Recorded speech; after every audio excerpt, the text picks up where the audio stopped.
As the MOD, in their infinite wisdom, when they used to collapse these things, just collapse them into the floor, and they didn't do a very good job of it, frankly. And then with constant farming and agriculture plowing, what you'll have is you'll have had the spread of asbestos dust across the site, and that has contaminated the site throughout. Now, with very small fragments, you can cap and layer small fragments. And they go and provided you layer them by 600 mil, is my understanding, then they're dealt with because they're under the ground and they're not and they won't be coming to the surface. Now, you're able to do that within a built zone, within the built environment.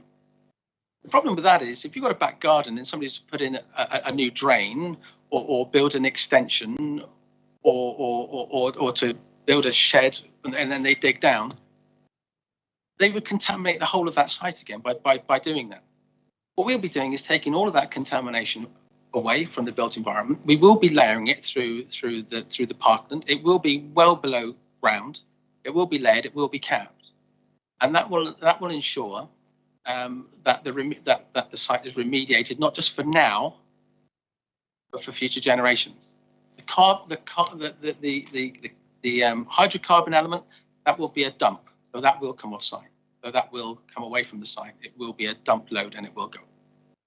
There's also Japanese knotweed on the site in a small location, and again, the way that I would anticipate that we'll deal with that is in the same way as that I've dealt with it before, in a very environmentally friendly way, where we'll dig it, we'll screen it, we'll set it aside, we'll allow, and only the roots will be taken away and they will be burnt. It won't be a big dump and a big dig and dump exercise. It'll be a screened exercise. Okay. Yeah. Well, I'm familiar with the ways of getting rid of Japanese knotweed because that's a problem. And the second question was one which I asked the case officer. There's quite a lot is made in the report about the construction off-site. You know, the houses will be modular and they'll, have considerable sections of them will be constructed off-site and they'll be brought to site. So whereabouts will they be constructed? And, is that going to cause a problem? In Yampton, etc., if you're bringing in large sections of pre-constructed house. As an industry, my industry is very poor in the way it constructs houses. The amount of traffic created from a construction site, from the delivery of a construction site, is not without its impact. That impact of those construction workers could be limited by building factory units in a factory, and it could be built and they could be pre-finished, ready to be erected in a factory away from the site, and then delivered to site from unarticulated lights. So they will come in a lorry, and then they could be erected on site. What would that do? It would do a number of things. It would cut down on carbon from construction traffic, number one. And number two, it would reduce, and you'll see where we're doing that in the phasing, because it's close to the existing neighbours, is will reduce the impact on the immediate neighbours, because those houses will be erected in 4 days. So all of the major noise that you would ordinarily hear and see, and dust that you would see, that would all be contained within a factory, delivered to site and erected in very short order. That will also give people actually some certainty and some security and some speed of delivery for people who need housing the most, people that will be occupying the CLT homes. It'll give them a home an awful lot quicker, because it'll be a lot quicker delivery. And members, I would suggest to you that we should have policy in the South Hams which actually encourages MMC. MMC is the way forwards. My industry is not very good at it. Questions? I'm going to ask a supplementary to that. One of the main troubles in South Hams is traffic movements. Is your method of putting those houses on that site going to reduce the actual number of lorry movements per day? It absolutely will. By using that method of construction, it absolutely will. I have heard a lot of talk about traffic movements and traffic through Yampton. Members, there are 250 empty homes in my village. If those homes are used for 8 weeks of the year, and they're not, but if they were, that would result in 750,000 traffic movements per annum. 750,000 traffic movements not happening today because we've got a second homes crisis. That's only getting worse. People are saying I might be the last generation that live in that village. Christine said it. So anybody who cites traffic movements through Yampton as a reason to refuse this application isn't well informed, because it's unfair that the youngest in a house, because my village is so popular because it has people who travel through Yampton to visit it, to walk the coast path, go to the pub and use the river. That's not their fault. That's not their fault. Those traffic movements aren't happening today. They're not happening today. So 125 homes here, of which a lot of those people already live in the community, and those traffic movements are happening anyway. The net effect of that is actually a minus number. Yeah, Clarify. I see someone shaking head. I can actually clarify that for you if you'd like. I was actually over the actual construction period, the actual movement of HGVs. So if there's less HGVs doing it this way, that's fine. So, sorry, apologies for going off on a tangent.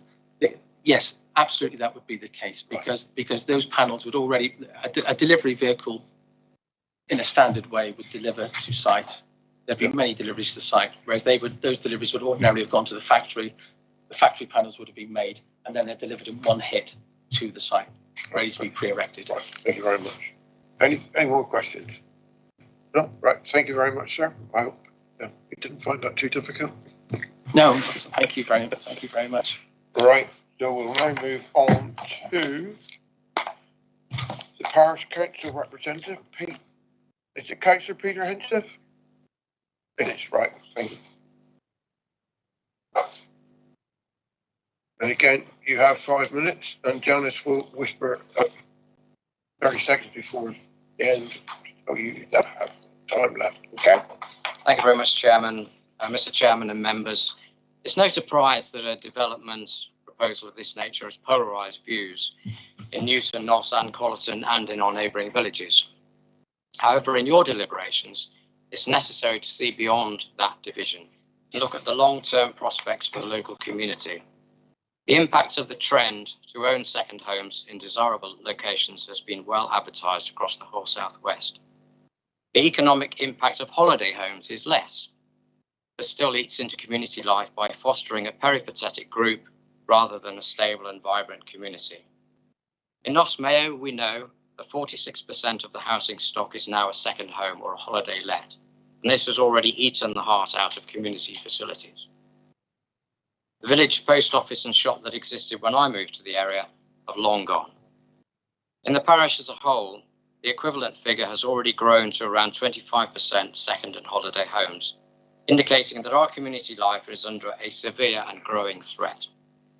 Across the parish, that equates to over 250 dwellings that, other than employing local cleaners, gardeners and tradespeople, contribute little or nothing to community life or to the local economy. Most concerning of all is that local youngsters are completely priced out of the market by prices that reflect the desirability of the villages as holiday destinations rather than the needs of a vibrant community. The Parish Council is focused on sustaining the economic viability and community spirit of the parish, and a fundamental element of this is the need to provide affordable housing locally to retain our young people. I've seen comments that these young people should move to the new housing project at Sherford, which is 5 miles away. I find these comments arrogant and frankly reflective of a trend to segregation that is reminiscent of apartheid.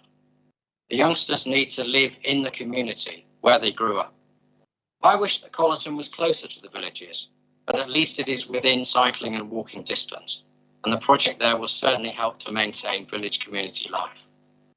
The Parish Council has had a series of consultations and discussions following the original vote to support the application. We have listened to the wide range of views expressed, and we are now convinced that the environment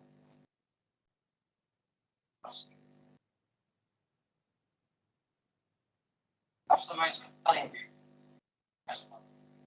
Yes, we currently have no hope of living in local properties or getting a foot on the local housing ladder. Mr. Pillar has already referred to the excellent letter and the support it has gathered. South Hams District Council has declared a housing emergency, and the Parish Council completely agrees that affordable housing in our parish is woefully lacking. We call upon South Hams to support this application.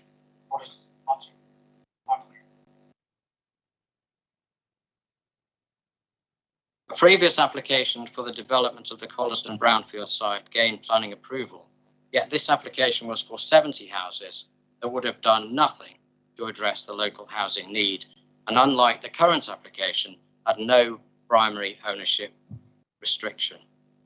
The present application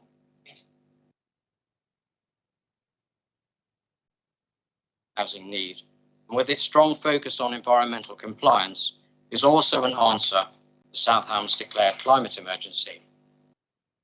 This is a subject that must rise above political considerations. Approval of this project will send a strong message that the talking is over and that South Hams District housing and climate. I'm sure that this triumph of action over words will be well received in the wider community of the South Hams. This application gets to the very heart of the need to balance the protection of the AONB with the compelling need to protect sustainable and viable communities within that landscape. A dying community is not a good prospect for the future health of the AONB. Mr. Chairman, Newton and Notts Parish Council strongly urges you and your committee to respond to the declared emergencies and to approve this exemplary and revolutionary application. Thank you. Thank you. Questions, members? No questions at all? All right. Thank you very much, sir. I am getting nudges and winks about actually giving the members a break. Would you like to hear the two ward members first or after? Let's have the two ward members and then we will, yes, okay.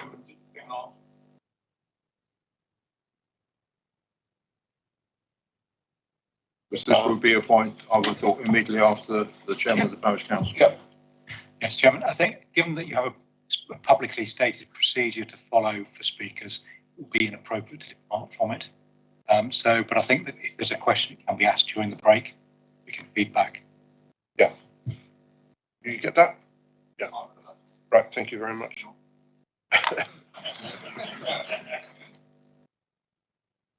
Very well put.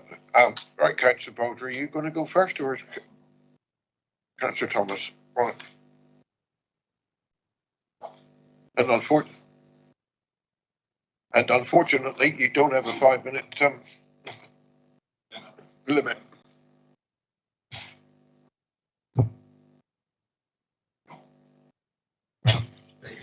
Yeah, you will be glad to know, members, that I will not require 5 minutes or even 10 minutes. This is actually a relatively straightforward speech for you today.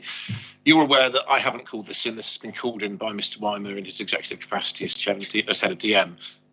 For me, this starts and ends at the very reason why I stood to be elected to the district council. And when I did so with Councillor Baldry 3 years ago, we stood on two very clear electoral pledges. One, that we passionately believed in the need for genuine affordable housing. And two, that we passionately believed in the necessity of defending our AONB. And goodness gracious me, if that hasn't come back to bite me on the backside with this application, because of course, the reality, members, is that you cannot provide affordable housing or indeed any sort of housing within the community of Newton Ferrers and Noss Mayo without looking at the area of outstanding natural beauty, because the parish has that in its entirety.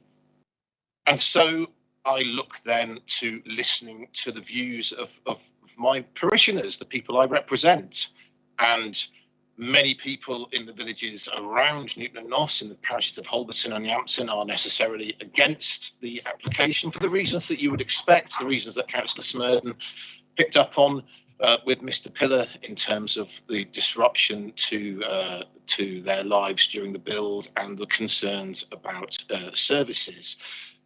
On the other hand, as you would equally expect, large numbers of the community of Newton and Noss and further afield expressed support for the scheme because they genuinely need affordable housing. And so I find myself thinking before the planning office gives their report, which way will this go? Because this is a balancing act. And today we have been given a recommendation of approval, and I am still happy not to be serving on the committee in the sense that it will not be my decision today. But what I would say to you is that the group of objectors who have made a passionate statement and have been represented ably by Mr. Harrison Jones today, when asked, the point was made that the objectors are actually speaking to the sense that Colleton itself is not a suitable location. And I think the suggestion was that actually Colleton might be used as a solar farm or something else instead. So I come down as ward member fractionally with equivocal support today on the basis that what will make the houses affordable is the very fact that they are not in the community. Because if they were nearer to the community itself, you heard the planning officer talk about the honeypot effect. It is the fact that these houses are outside the built, the settlement boundary, if you like, of Newton and Noss villages that makes them, for me, slightly more attractive in the sense that they will be affordable. So if the plans can achieve what they promise they can achieve, if the viability works that Councillor Brazil has spoken on and that Mr. Pillar has talked about, if we get, in short, what we're promised, we get a very, very good scheme. The decision ultimately is whether it is in the right location.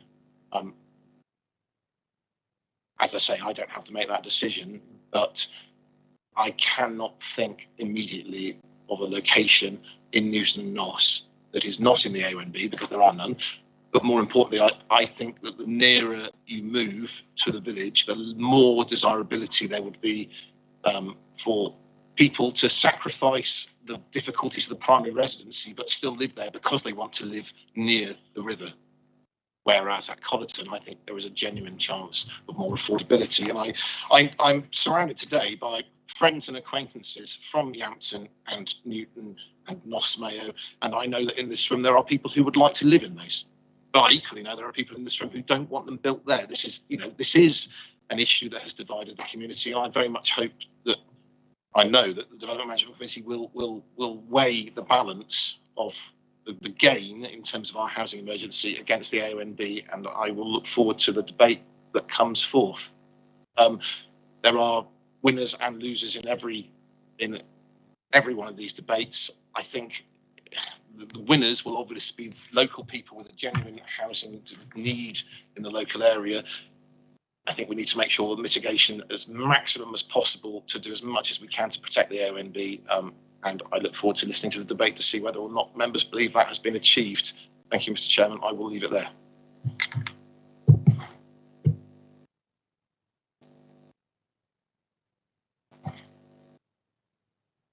Not bit for me to want to put you badly on the spot, but were you sitting in my seat? Which side of the fence would you fall on? Because it is a really difficult one for all of us here, I think, and I think it's really useful to have the ward members. Yeah, that's fair enough. Kind of position. I'm not trying to be. No. And I think the people in this room who know me, many of whom may well have chosen to elect me or otherwise, will know that I will stand on my principles, and ultimately, I have to support the officer recommendation on one simple fact, which is that I know, having been born and bred in Yampton, having gone to Cubs as an 8-year-old in the village of Newton Ferrers, having, in short, been inculcated in those communities all my life, I know one thing for an absolute fact, and that is that my wife and I were extraordinarily lucky to be able to buy a house in Yampton 10 years ago. And I know that I couldn't afford to buy my own house today if I had to do so. And ultimately, for me, that is the fact. So if officers of the district council can assure me, and more importantly, the planning committee, that there are genuine people out there with a genuine housing need who have either a close tie to the local community or close enough to fulfill what this project is trying to deliver, then ultimately that would be my reasoning, and it would be purely on those grounds.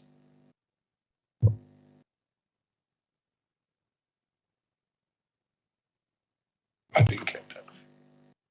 We put you on the spot there. Okay, right. I think that's it. Is it right? Councillor Baldry?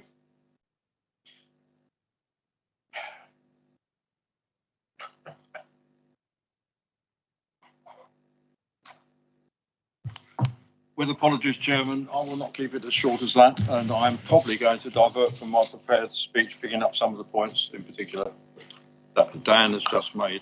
I was first elected as a district councillor in 2007. This is by far the biggest and most divided scheme I've had to consider.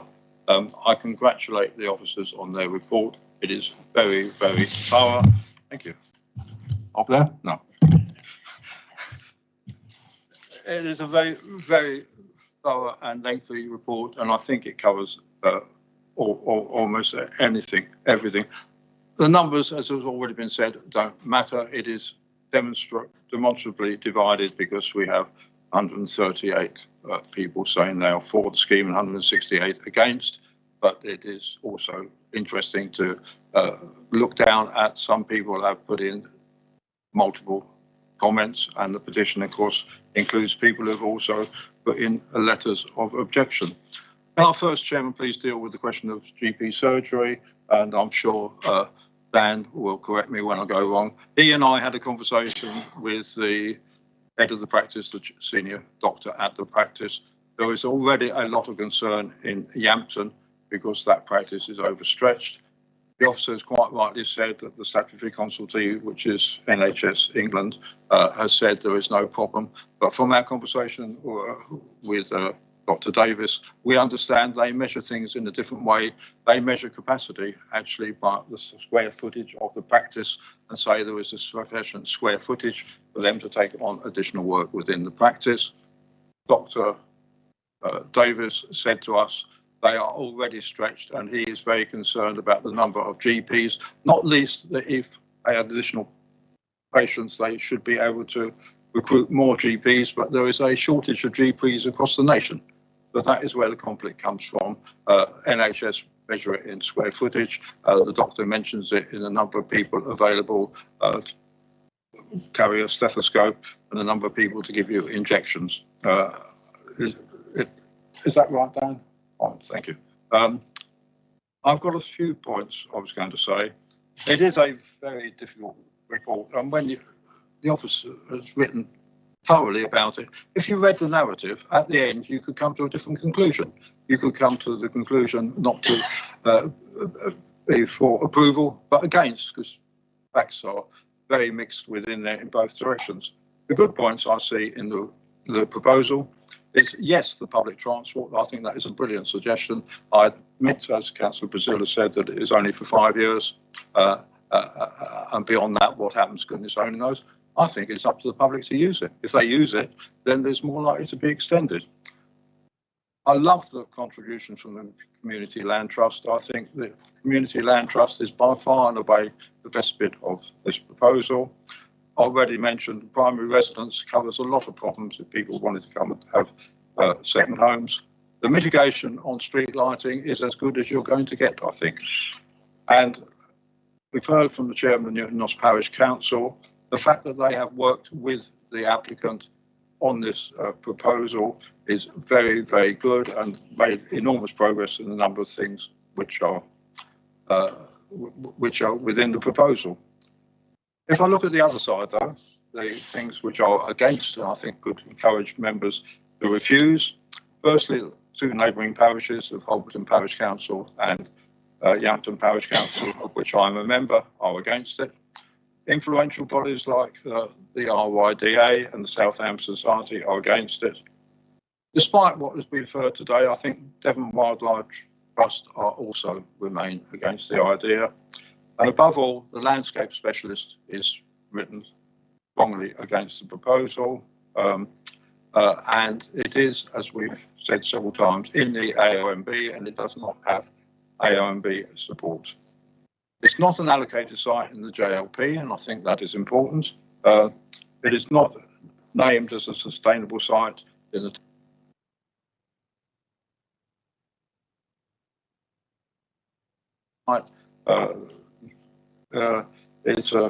it is some. I'm going to probably disagree. I'm disagreeing with Dan. I think it is it is not an integrated part of either the community of Yampton or Newton and Noss now, nor I feel will it be in the future. It is not integrated into those communities, and Councillor Thomas has mentioned representing residents. We also, of course, represent the people who already live there, who have chosen that as their way of life. It is not part, they choose in the main not to be part of the local communities because that's where they want to live, because of the landscape and the wildlife and that sort of thing. They choose to live out there. And I am suggesting, Chairman, I do not think necessarily the people who go to live there in future will be part of an integrated community with Newton and Noss. They are much more likely, in fact, to look to Yampton as a place with which they want to become integrated. I do hope members, when they visited the site, took the opportunity to look at the site from a distance. It is lovely landscape, which people will enjoy. When you go from a distance and look across to it, and it is on a plateau and above the ground, there is a lovely, on most days, a lovely backdrop of Dartmoor in the distance, and that is going to be spoilt within the AONB. Yeah, I understand the needs of young people to have local houses and to live within their community. I bought my first house for £3,350. My present house is now worth in excess of 350,000. And I've done absolutely nothing to achieve that. I am part of the lucky, well, I have done something to achieve it. I've lived a long time, but that is the only result of doing that. A lot of young people are desperate for houses. I have 3 children. 2 of them have their own homes. One of them thanks to a contribution from me. But I also have a 42-year-old living at home. Based on his present income, he would be lucky to get a mortgage of £90,000, well short of what you need. So I have enormous sympathy for people in that position who want to remain living in their local community.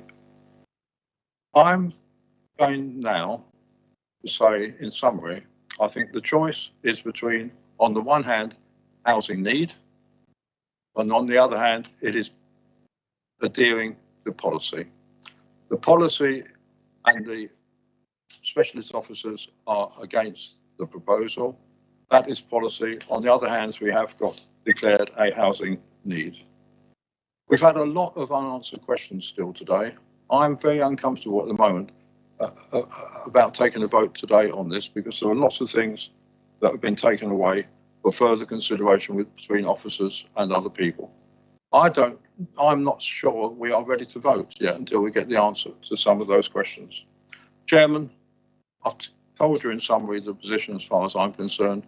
I'm now going to listen to the debate before I decide what I'm going to do. And in answer to Councillor Hodgson, no, I will listen to the debate before I decide. Thank you, Councillor Baldry. Are there anybody with any questions? No. Well, before we go into that debate, Councillor Baldry, I think there's 1 or 2 people who would like a short break, and it's going to have to be short. Where are we? It's going to be back here by 12:30 latest.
back to business.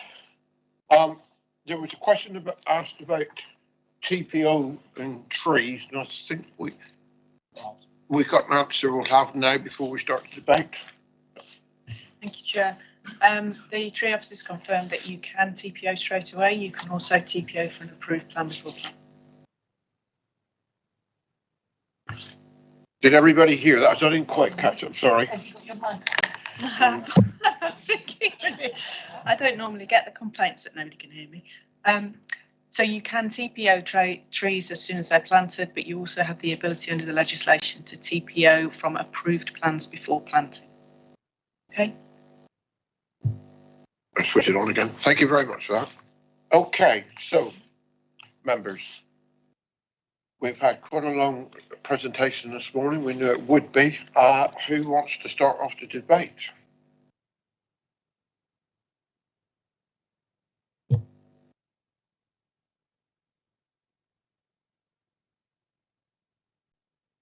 Come on, somebody's going to have to be brave. Councillor Hodgson. Might as well drop myself right in it to start off with.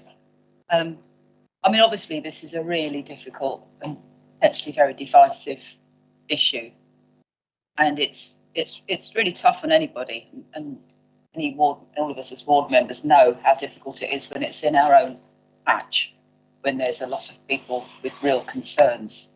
And I suppose what I'd like to think about is what might be possible, to be honest, to slightly improve some of the issues that are before us today, and also that would perhaps help with some of the concerns that have been raised. Clearly, because this is a AONB situation, there is, quite reasonable and in fact very justifiable concerns about the impact on the landscape. And I just wonder how much we could actually seek for additional planting. I know it's not going to happen overnight, but it does happen quite quickly.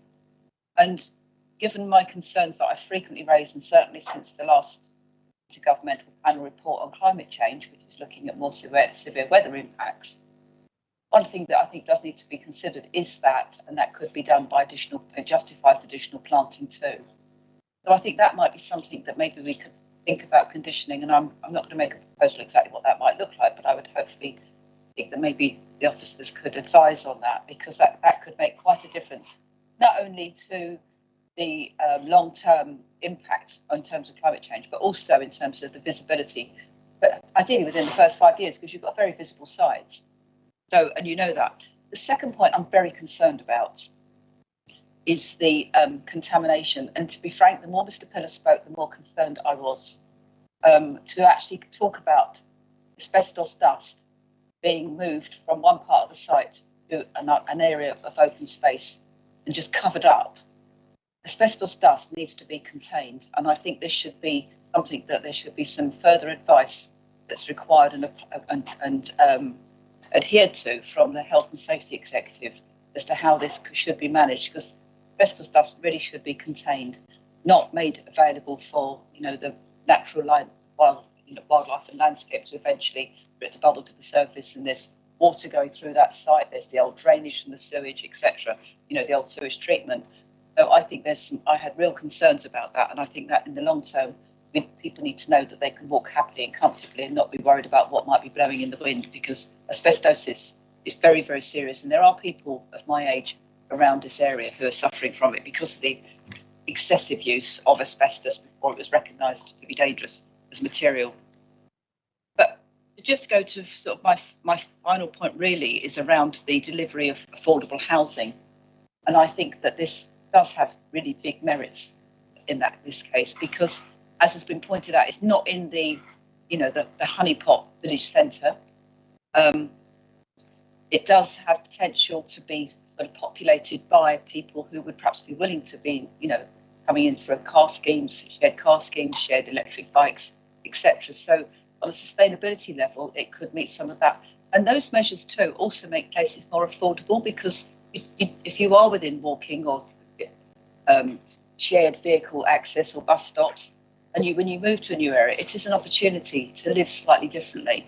And if it's meaning that more of the people who need affordable housing are moving in, I suspect, and again, meeting hopefully younger generational needs as well, because I feel passionately that our younger generation have been very badly done to by the older generation, which includes myself.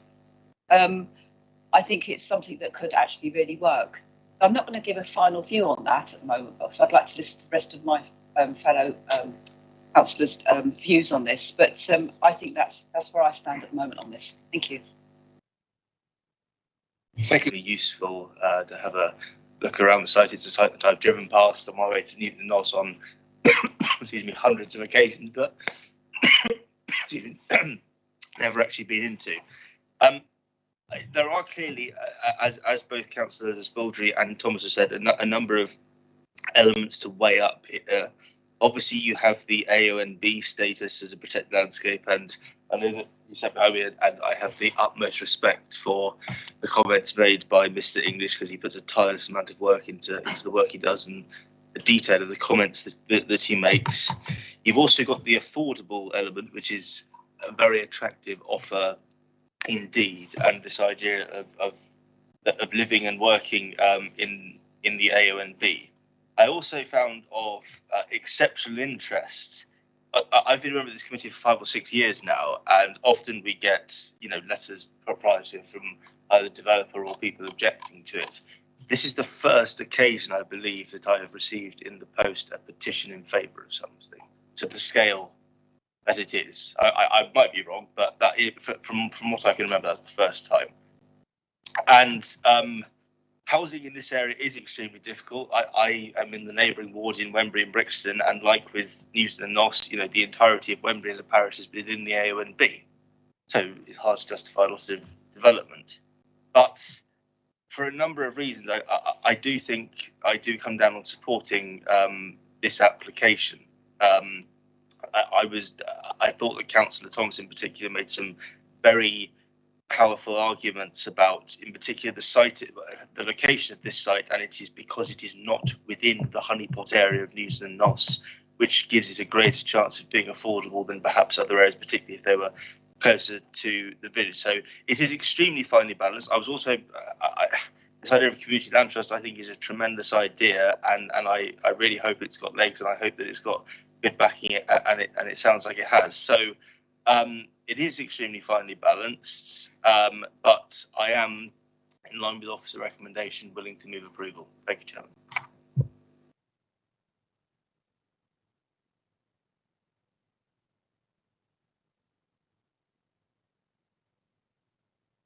I formally move approval.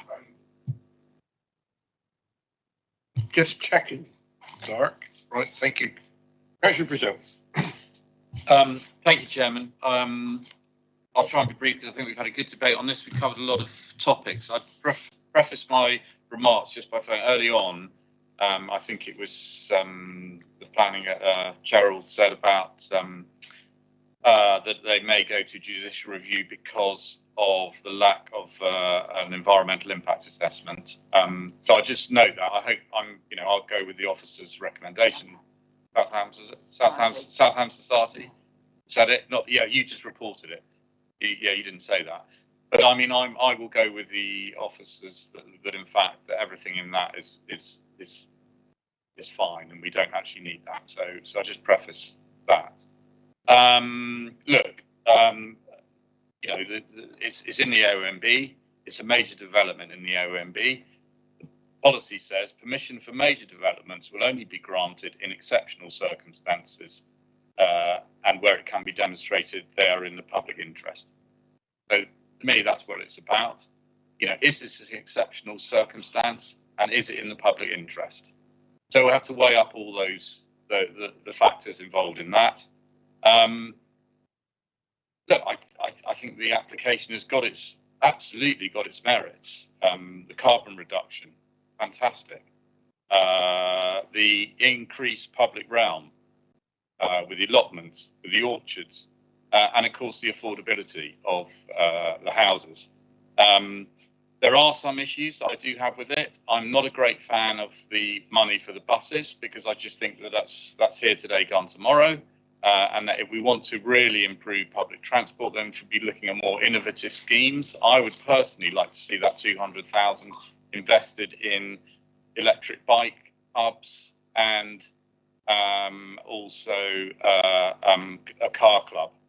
I appreciate people say that, you know, the car clubs are a bit more concerned at the moment, but if perhaps if there was a bit of financial incentive, they would go for that. So that would be my wish, and I appreciate the county have asked different, but I am arguing that at a county level because I think that the way they're looking at public transport is archaic, and we need to move on from there. The other thing on the 55-year-olds, and I would like to put this as an extra condition actually, is I think I'm not a great fan of this, where we're only allowing people who are over 55, you know, that condition. But can we condition that they are local people? The last thing I want to do, and no disrespect, is to encourage more old people to move into the South Hams. You know, but I do see the point, and I've actually discussed it with people that actually people who are over 55 do want to downsize, but they struggle. But why we just say that these houses that are for the only 55s, that we can say they're local only? So that would help, I think, and that would.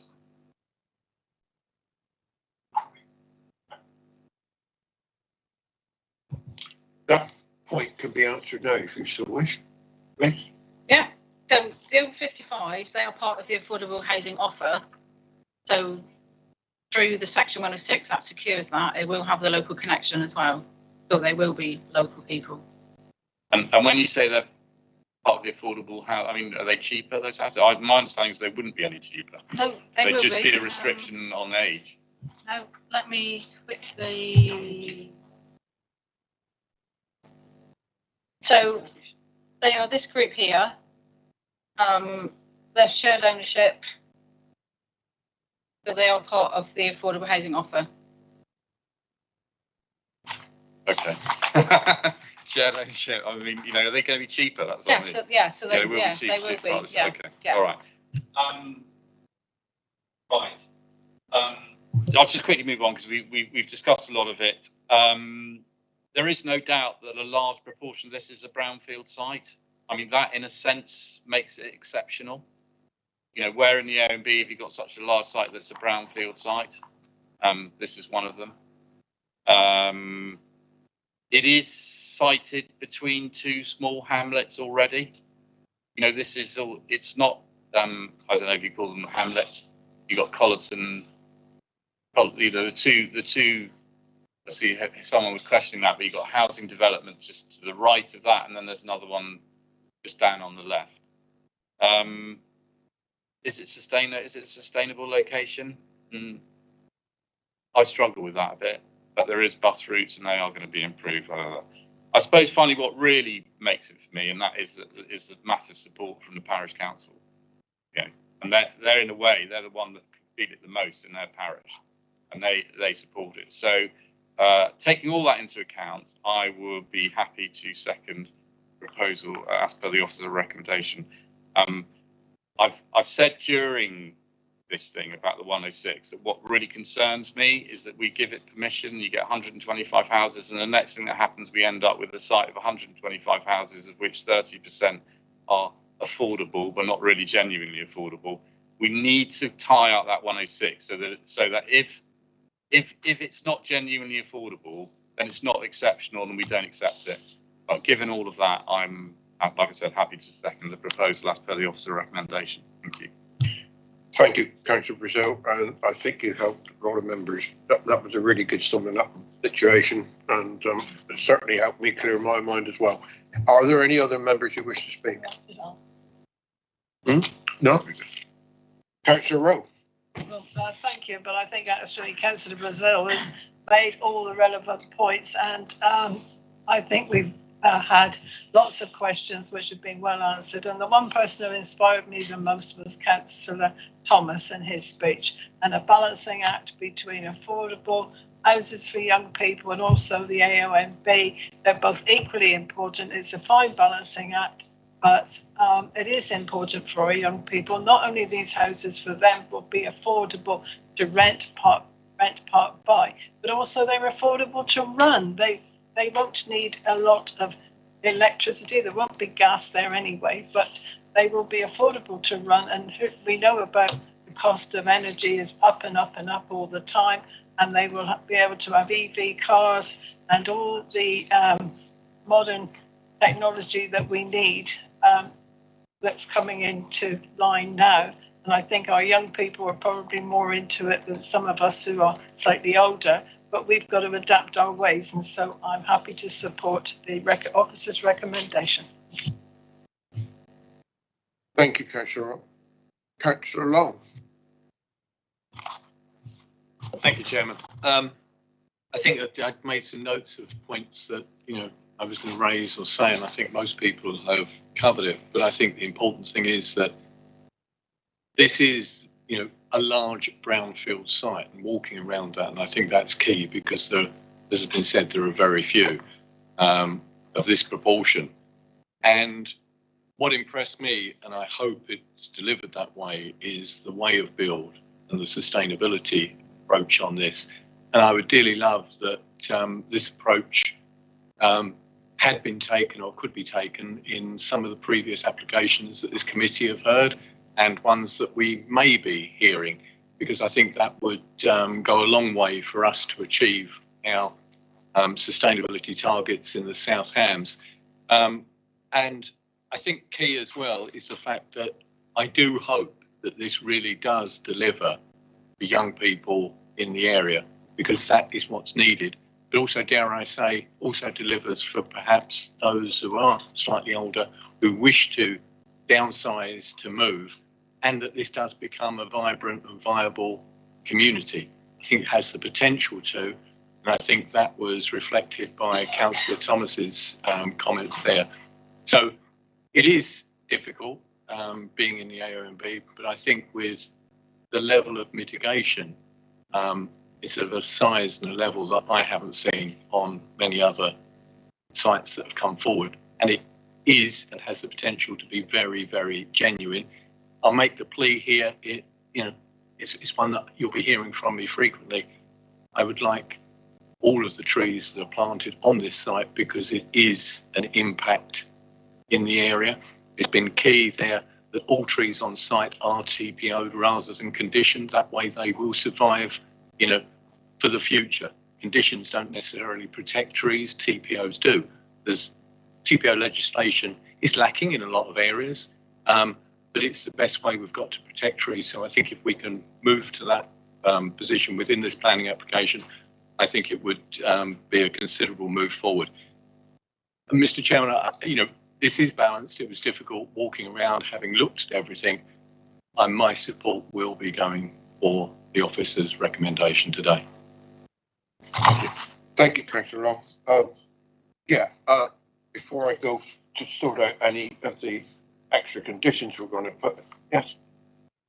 Yeah, thank you, Chair. If I can just clarify on TPOing the trees, are you referring to just the public round trees? So nothing actually on plot? Because do we really want the householder to have a tree in the garden TPO'd and then if they need to trim it? I just think demand that we would suggest that would just be anything that's not in a garden, but it'd be all the site boundaries, the off-site and the parkland.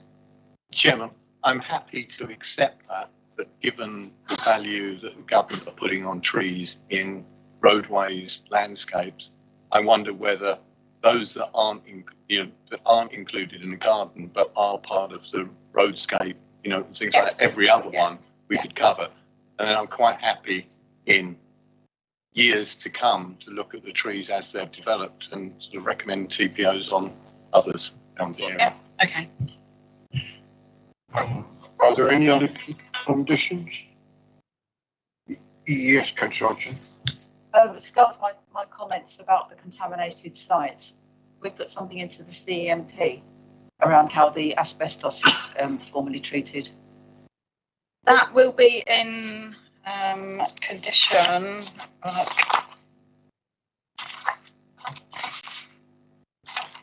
The CMP will include some of that elements, but condition. I was very unhappy. Condition 16 secures the land remediation, and we have got the uninspected land contamination condition as well. There is a detailed, they've done